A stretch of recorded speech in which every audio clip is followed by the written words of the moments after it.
First, it was Germany. Now it's Japan.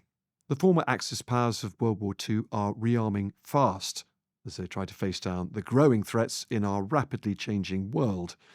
For Japan, it's all about China and whether, or more likely when, Beijing will invade Taiwan, the economic powerhouse of an island that sits between them. So why has Japan slipped off the fence now, after so many years of pacifism? And can it do enough to deter a Chinese invasion? Welcome to The General and the Journalist. I'm Tom. And I'm Patrick. So to talk about that, as well as this week's other huge news from China, and that's President Xi's pretty astonishing purge of his most senior generals on the Central Military Committee, and associated with that, some slightly breathless rumours of a coup, we're joined by Dr. Philip Shetler-Jones of RUSI, who is RUSI as one of the UK's and certainly Europe's leading experts on Indo-Pacific security. Before that, Philip was an advisor to NATO, and he's a former bootneck or Royal Marine officer. And today, he is talking to us from Taipei in Taiwan, pretty appropriately. So hi, Philip, and thank you very much at this very late hour for joining us. Hello, thanks for inviting me. So I wanted to maybe just situate where you are by talking about Taiwan before we get on to Japan. I mean, for most people, it strikes me that Taiwan is a bit like Ultima Thule. You know, it's this sort of mythic place, often spoken of, but very rarely understood. I mean, for our generation, it was seen in the sort of 70s and 80s as a source of cheap goods. You know, we all saw "Made in Taiwan" written on whatever product we were buying. And then today, it's really seen as either as a geopolitical flashpoint or as a giant chip factory. But you know it better. You're there right now. I mean, what is Taiwan really like? Well, Taiwan is a highly developed economy and society. The country it reminds me of most in the region, I think, would be Japan.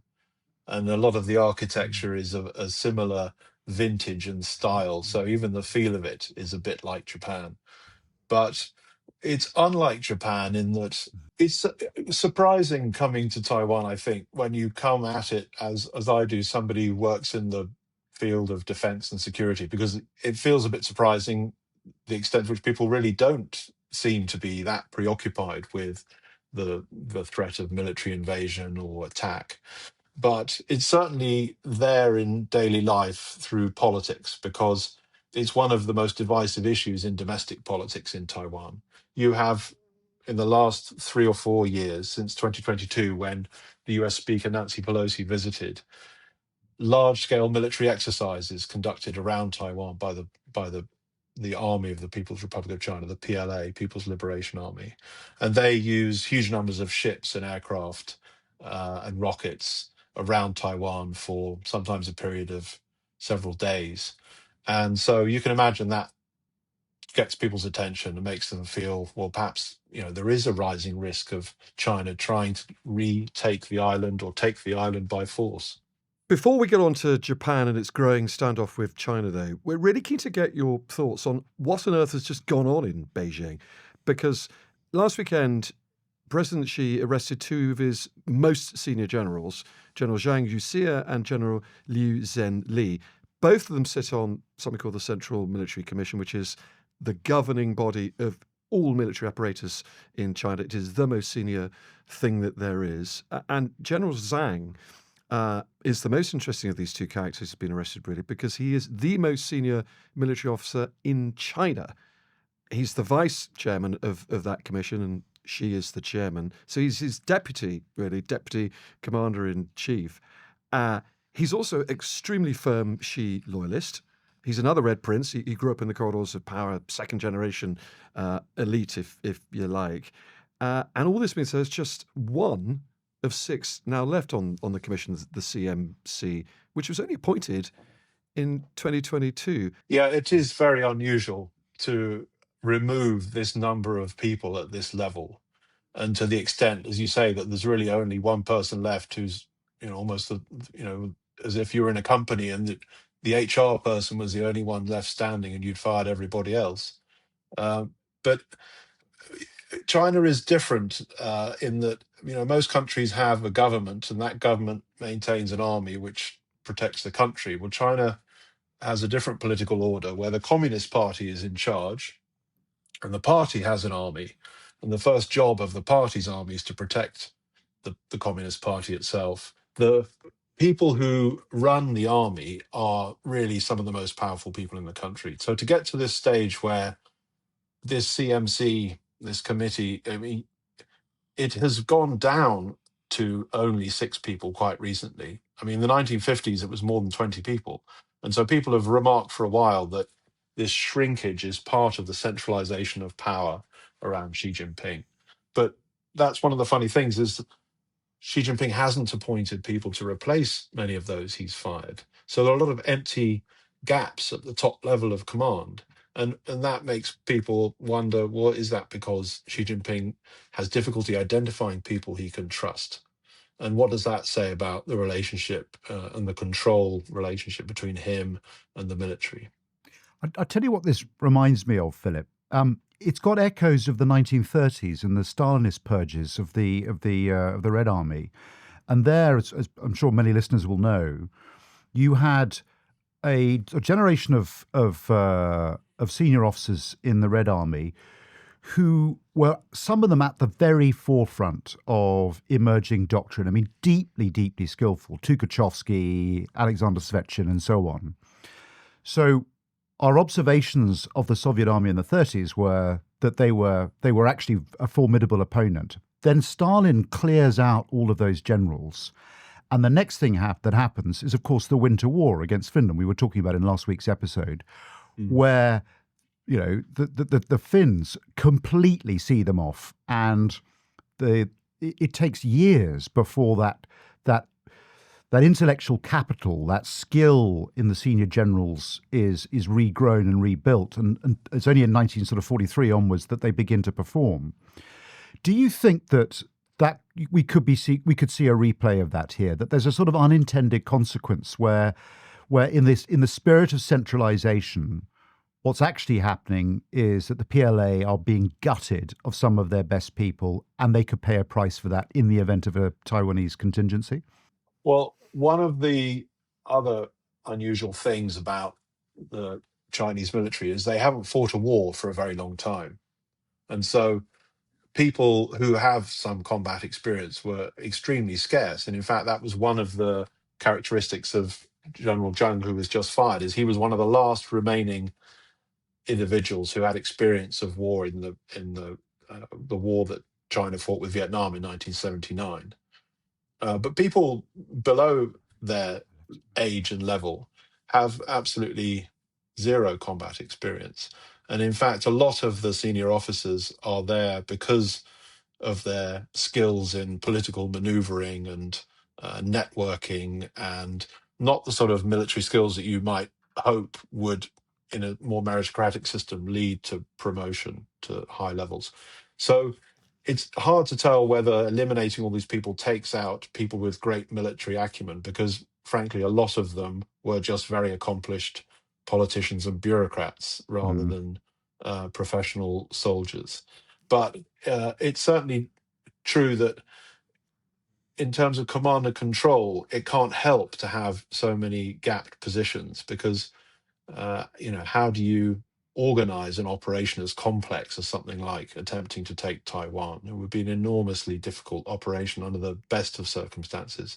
As you just mentioned, Patrick, just because an authoritarian leader takes out a whole level of command and skill doesn't mean that they're necessarily going to realize what that does to the effectiveness of the army and hesitate before launching a war. They might, if they're not feeling in control of the military, they might be tempted to launch an operation as a way of consolidating their control. Yeah. Philip, I'd love to get your take on precisely what is happening here. And look, there are very senior people in the Chinese military, the PLA, the Chinese government, who also struggle to work what on earth is going on in the court of Xi.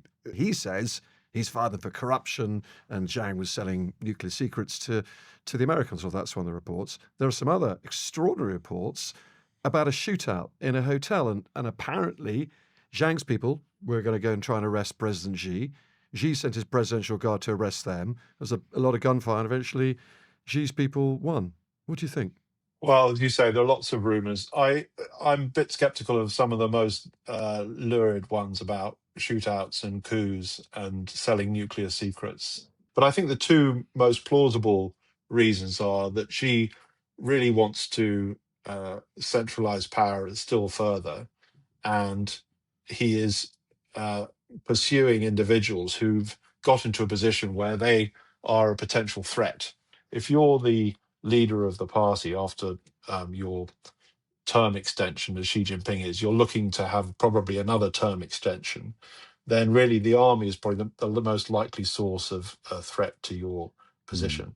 Philip, let's go back to Japan, Taiwan, and that fascinating standoff that's growing at rapid pace with China.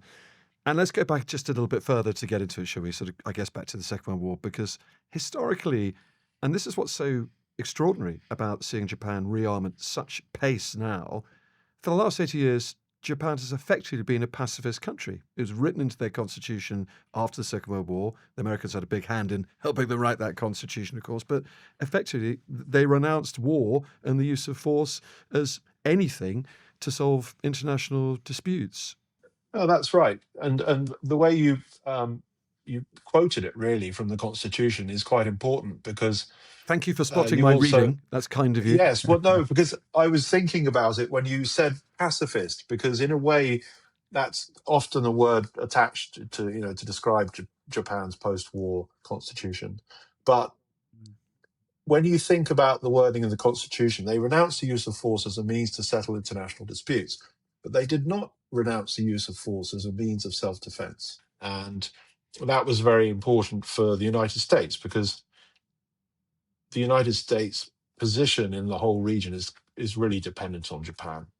There's a huge number of American forces on Japan, even more than in Korea and other allies. And Japan is the base from which the US can project power. So it has the US Marine Corps in Okinawa, it has Air Force bases, it has the 7th Fleet on Yokosuka near Tokyo. So unlike, say, Korea, where there are large numbers of US troops, in Korea they're orientated to address the threat from North Korea. Whereas in Japan, they can jump off and they can deploy to fight in Taiwan or other places. In answer to the question, what has changed? One is internal changes, changes in public opinion, the war receding in people's mind, most people in Japan having no living knowledge of it whatsoever now, but also external changes. So the rise of China being obviously a huge one, of Xi's rebuilding of the military, of their imperialism. That presumed it's the external thinking, the external pressures coming to bear that has really jettisoned the pacifist doctrine, if you like, isn't it? Yeah, so I think the threat perception is the first thing that's changed externally, and yeah, the rising military power of China, and that is in a way a threat in itself for Japan because there is a small island which is in dispute between Japan and China. So there is a direct source of potential conflict between them bilaterally. But perhaps more importantly, it's a threat because, as I say, the way Japan is the host to US power in the region. And if China wants to displace the US from the region, then that relationship of Japan providing the US with that support is something they'll have to address sooner or later. And they would dearly like, I think, to squeeze America out gently and become the regional power that couldn't be challenged, not just in Taiwan, but in the South China Sea and the region more widely. But as long as Japan and the US are close, and Japan keeps providing the basing and the protection in terms of airspace and so on, then the Americans have a very firm position. So that is a sort of indirect source of friction between China and Japan. But when it comes to why rearming now, I think it's also about the way the military balance is perceived to have changed between China and the United States.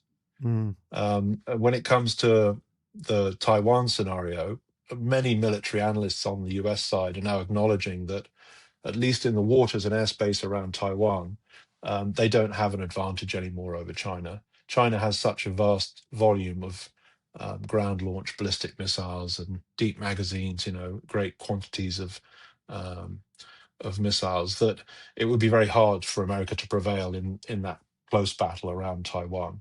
And countries in the region see that, and they think, well, perhaps as strong as America is, it's no longer to be taken for granted as the country that could beat China.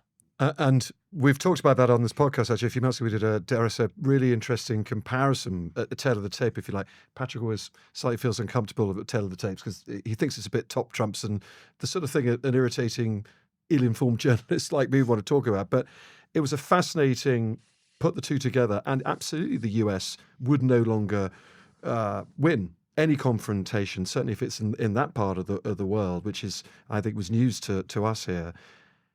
There's also, however, the interesting US pressure. So America published their new national defense strategy late last Friday, actually, and only people like us read it. But in it, very clearly, it was writ large. Japan is absolutely crucial in our defense of the first island chain, as it's known as, that line of islands from Japan atop to the Philippines in the south, to protect China from surging across the Pacific at the continental United States. So despite America's military waning in comparison to China, as far as they're concerned, the Japanese have a crucial role to play. So there's pressure still on the Americans on top of the Japanese to do more, isn't there?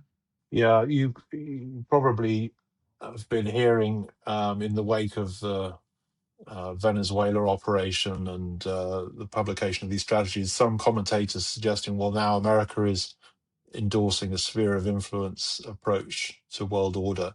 And I think this commitment to the first island chain expressed in the national defense strategy is one of the clearest bits of evidence against that theory.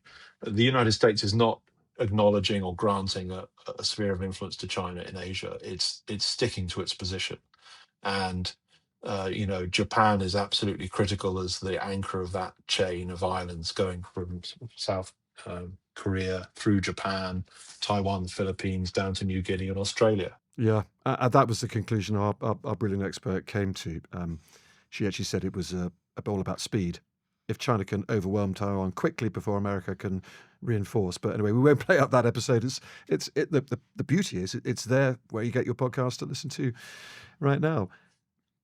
The geography is interesting, though. That's a really interesting point. If you get out a map, which obviously we've done, the Ryukyu island chain, which is Japanese, stretches right the way down south, right up to about 70 miles off Taiwan's eastern coastline. So actually, if there was large amounts of ordnance flying around, Japan would be right next to, or a part of Japan would be right next to a war zone. It's a war they just can't ignore for geographical reasons, really.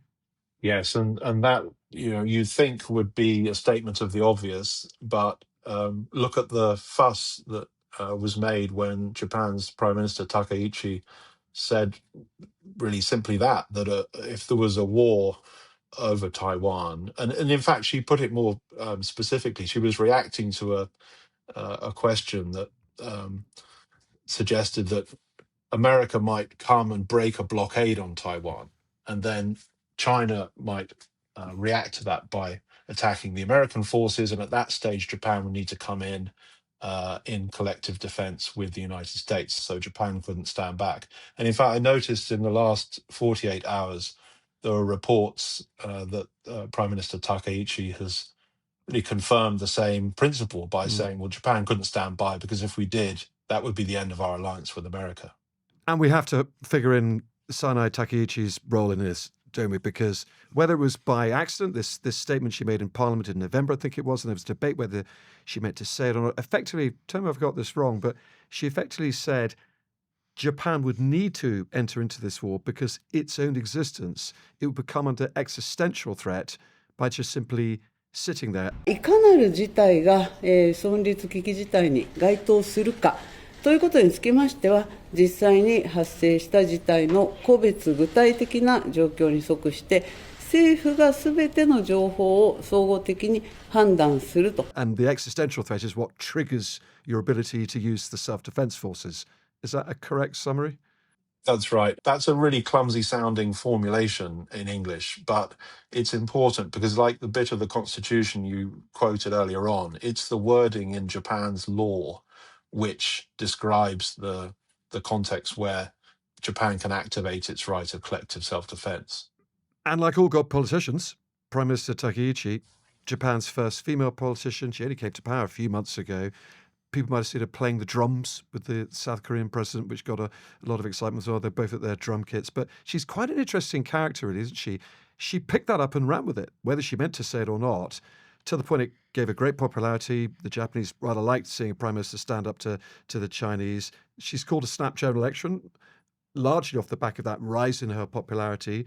And it's a position she's very much owning. I tend to agree. I think she's benefited actually not really from making a statement about Japan's security policy related to Taiwan, but she's benefited from the appearance of standing firm against this sort of onslaught of vitriol and rhetoric from China. And China reacted with abject fury, didn't they? Yes, only hours afterwards, a consul general of China resident in Osaka, Japan's second city, tweeted a very strange message talking about people who stick out their neck will have their head chopped off. And he took it down a little bit later, but not after enough people noticed it. And that really also, I think, raised awareness about this in China still further and made it into a wider sort of China versus Japan, battle of wills, really. And then the Chinese government piled on and really kept the momentum up, trying to convince other countries that this was an outrageous thing to say, trying to get others on side, actually failing. I don't think anybody really of the major countries that they approached lined up with them. But they did try to draw some sort of connection between this statement and Prime Minister Takeuchi's general sort of philosophy about Japan's place in the world, its history, sort of demonizing Japan, really saying, well, you have to keep an eye on it because the fascism of the 40s and 30s hasn't gone away. It's still there. And, we've all got to get together and make sure that they don't come back again. So it seems to me that, that at some point somebody figured, well, this is a great opportunity to undermine Japan's rearmament, undermine Japan's autonomy, perhaps tarnish allies like the United States and others by association. And so this is a good way of, trying to neutralize Japan. But it doesn't seem to have been very effective. So, Philip, let's sort of move on to discuss this rearmament and the Japanese self-defense forces. I mean, Tom, first of all, you've had a couple of encounters with the self-defense forces. You got a story to tell? Beautifully teed up, Patrick. I've had one encounter with the Japanese military anywhere in the world where we've all been on our, similar travels, and that was in Basra. This is why the whole concept of a Japanese military I find so absolutely sort of fascinating. And it must have been 2005, 2006, and the Japanese were coming under pressure to help the Western effort, the US effort in Iraq, which was obviously going ever more badly. And so one day we saw them coming off the back of a Hercules at Basra Airport. And there they were, the Japanese military, about 30 of them, in their uniforms with the Japan flag on their arms, all pulling wheelie suitcases. And I thought, well, they haven't got any weapons. They haven't got any rifles. They're not carrying any crates of ammunition or belts of grenades. They were going to go to war pulling their wheelie cases. And it was a bit incongruous, really. It's a bit of a cheap stereotype, really. But it just, at the time, really reinforced to me, this really is a country that believes in pacifism to the point they'll land in a war zone with wheelie suitcases. So that, Patrick, is my entire exposure to the Japanese military. What about you? Have you come across them? I first, I had a little bit to do with them in Iraq, but my first proper encounter was in about 2017, 2018, when I was commanding the field army, and I went out to the first training that we, the UK, were doing in Japan, and it was a big deal because up until that point, only the United States were allowed to train alongside the Japanese in Japan itself. And the point was one of culture, because when you go to Japan, I sort of looked at the similarities between us and Japan, the UK and Japan, similar history, island nations, maritime powers, former imperial powers. Superficially, there are a lot of similarities. But it was the sort of culture shock that really got me. And it is culturally very, very alien. So we had a sort of formal meeting in the Mount Fuji Training Center. And I mean, my goodness, this was ritualistic. I mean, I thought we were there to discuss business, but no, it was all ritual. It was for show, and I was getting very frustrated. That evening, I was invited in Tokyo to, with much the same crowd, to have dinner in a sushi restaurant called Sushi Zanmai, where I was served fugu, which is the puffer fish. You remember the Simpsons episode where I think Homer dies from eating a fugu. So I was a little bit terrified by this. But as we got through the meal and we got into more and more of the sake and the toasts, everyone completely relaxed, and we got more business done over dinner than I had at any other point. So there's a funny sort of, the way you get business done there was different. And from that, when I hosted Yoshida, who was the head of the Japanese ground defense forces, self-defense forces, but went on to become their chod, I learned from that, and I took him to Ognisko in London, great Polish restaurant, and we drank bucket loads of vodka, ate lots of fish, and got on like a house on fire, and it formed a great friendship. Anyway, I'm not quite sure what that's got to do with Japanese rearmament. So no, justifying your expenses claim to the Ministry of Defence, I suspect, which is long paid out, hopefully. Anyway, Tom, you and Tom sort of up till now have kind of been describing, if you like, the sort of the ends, the political ends that Japan is trying to achieve. And I'll have a quick go at rattling these off. So as I think about them, I think the purpose of their armed forces is, defend Japanese territory and territorial waters, be prepared to respond to natural disasters, and my goodness, they suffer some natural disasters out there. They'll want to maintain a free and open Pacific region, especially around the first island chain, contribute to deterrence by denial of China and North Korea, and then retain the US as a key ally and strategic partner, but at the same time begin to reduce dependency, both their own sort of organic industries, but also through bilateral and minilateral security pacts. So just as a starting point, is that broadly speaking what you see Japanese grand strategic objectives and interests being, Philip? I do. I think that describes it well. So Japan is quietly also extending a network with like-minded countries around the region, so that that balance doesn't tip too sharply just in favor of China, and perhaps make China feel like they'd have a free hand. That really would be destabilizing. Yeah. So those are the ends. We'll get on to talk now about the ways and the means, how they achieve those objectives. But let's just begin by baselining their current capabilities. So as you look at the Japanese self-defense forces, how do you rate their current ability to meet those mission sets? And what are their weaknesses? What are the gaps they're trying to fill? They're looking at the conflict in Ukraine. They're looking at the speed with which you go through your stockpiles of munitions, and then the difficulty you have in getting your industrial base moving to replace losses and be able to make a sort of credible commitment to a sustained fight. And so they're working on arming the military better and increasing the sophistication of missile systems, targeting, using some of their skills in areas like space, upgrading also intelligence, and that's another policy of the Prime Minister, is to sort of establish a foreign intelligence service for the first time since the Second World War, and to consolidate other intelligence institutions in protecting secret information. But I think that the biggest gap they probably have is still this legacy, really, of the war memory and the sense that Japan shouldn't be like a normal country. It should draw lessons from its history, and so there is still, in a way, a division in society between people who think, well, get over it. There's a not only a big frightening China next door. China's friends with Russia, and Russia's friends with North Korea.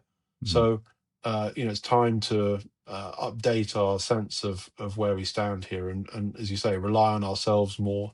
But other parts of society in Japan, education, the media, still quite, doubtful about the military and doubtful about the use of force. And when people like us think about force design and force development, we are what obsesses us is, first of all, what is the operational problem that we're trying to solve? And then secondly, what's our theory of victory?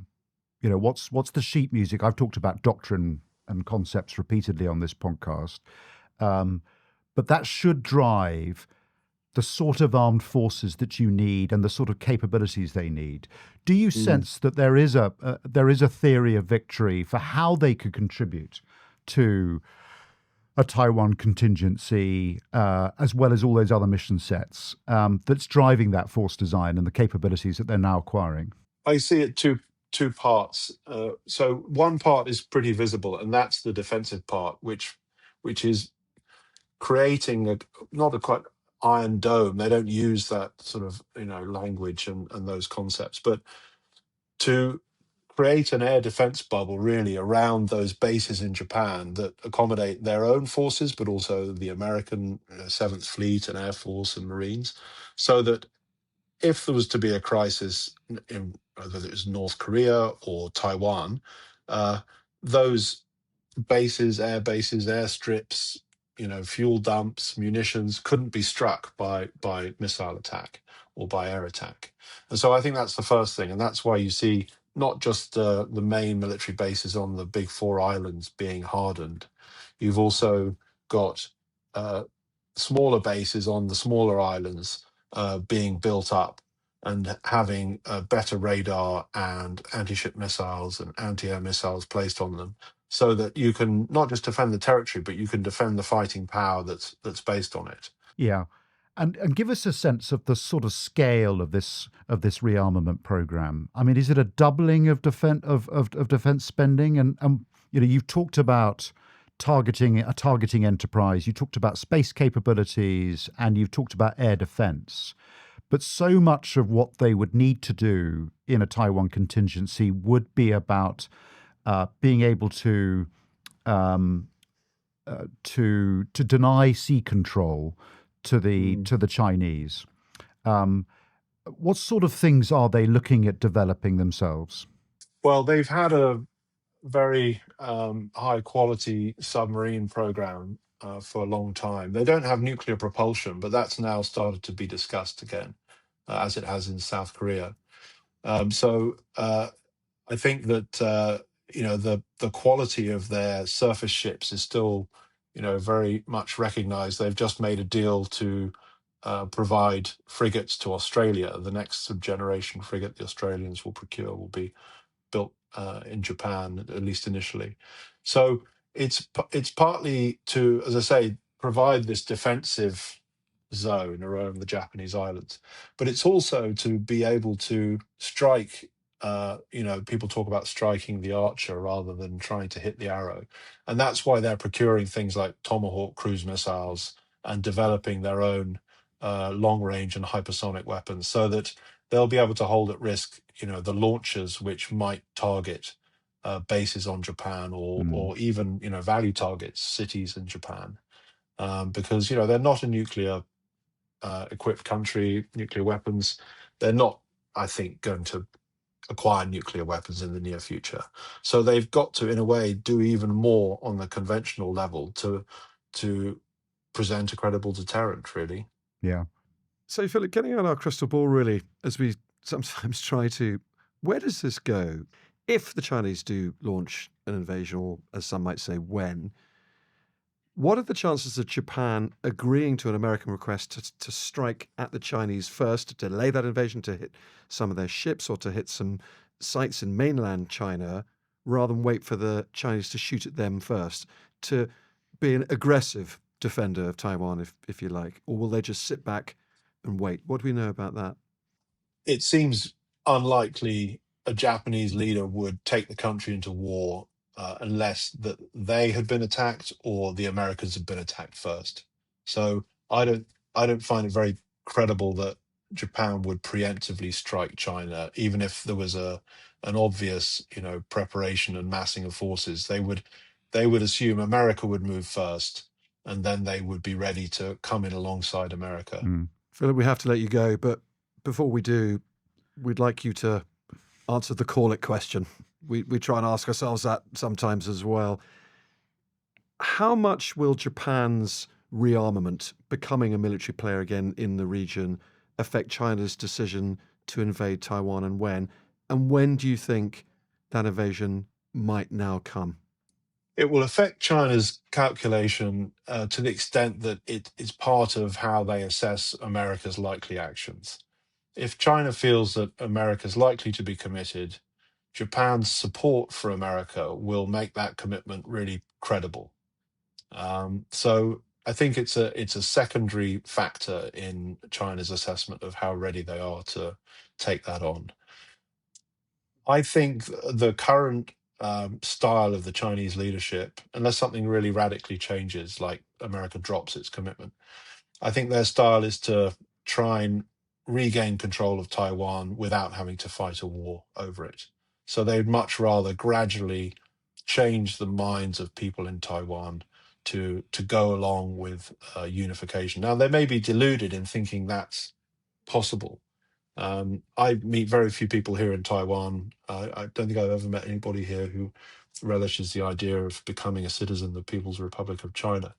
But still, I think that in the Chinese sort of culture and military philosophy, the best way of winning is to do it without fighting, and I know it's an old corny sort of quote from Sun Tzu, but that not only that they feel like it would be a hugely risky thing for their economy and all the development they've achieved in the last century, but I think they feel it would be in a way beneath them to have to resort to the use of force. It would be a sort of admission that that was the only way they could complete their national rejuvenation, and I think they'd still much rather Taiwan comes to them, almost by a form of attraction. So I don't believe in 2027. I don't believe in 2030 and these other dates.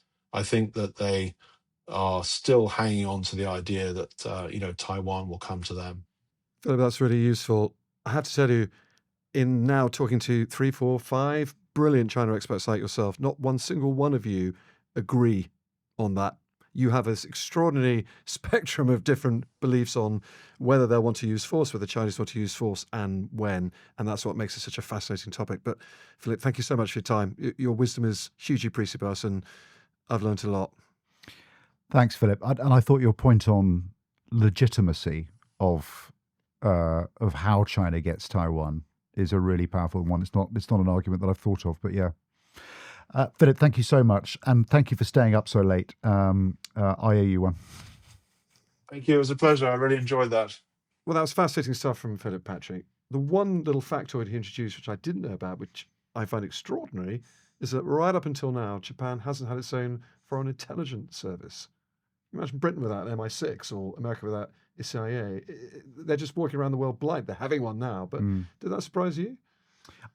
Less so, because I've spent my time in Japan and dealing with the Japanese trying to get my tongue around saying self-defense forces all the time. So it's the Japanese ground self-defense forces, Japanese air self-defense forces, and it's such a mouthful that you begin to internalize this self-defense thing. So of course they don't have a foreign intelligence service either.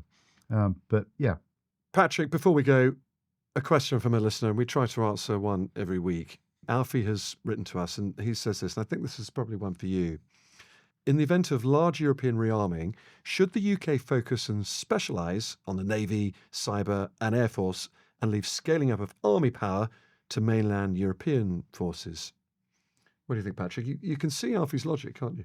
Yeah, and of course there are strong echoes of British strategic culture here, because we've largely pursued a maritime strategy where we've had a strong navy and we've used that to protect our interests over abroad, and we've had small armies, as opposed to a continental strategy which occasionally we have to pivot to, like times like the First and Second World War, where we have larger land forces that fight on the continent.